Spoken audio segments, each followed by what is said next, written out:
Per fer aquesta pràctica he utilitzat un cúter i unes tisores, tot i que l'ideal hagués estat un bisturí. També he utilitzat uns guants, no en tenia de làtex i he fet servir uns de fruiteria. Per no tacar la taula he utilitzat una safata metàl·lica, com la que es pot veure a la foto. L'últim material que he utilitzat ha sigut l'ull de vaca. L'ull és l'òrgan encarregat de la visió. Rep les imatges i les transmet al sistema nerviós central. Té una forma esfèrica, ja que és la millor manera de captar les imatges. Està protegit per l'òrbita. A més, està rodejat per una capa blanca que és l'escleròtica.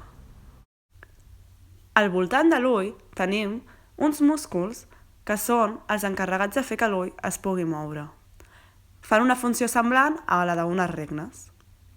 Aquí en podem veure dos, tot i que estan tallats, i aquí al darrere haurien d'haver-hi més, però com els han tallat no els podem veure. Tota la part és opaca, excepte la part del mig que és transparent, que és la còrnea. Per aquí és per on entra la llum. Aquest és el nervi òptic. És l'encarregat de transmetre la imatge captada per la còrnea i interpretada per la retina fins al sistema nerviós central. Vaig intentar tallar l'ull per la meitat, per poder veure de les parts que es compon, més o menys perquè quedés així. Ho vaig intentar, però no tenir els estris necessaris em va resultar impossible. Després de molts intents, vaig aconseguir fer un petit forat i a partir d'aquest vaig anar tallant, però igualment era superdifícil. Com no hi havia manera, al final vaig decidir començar a treure les parts de l'ull.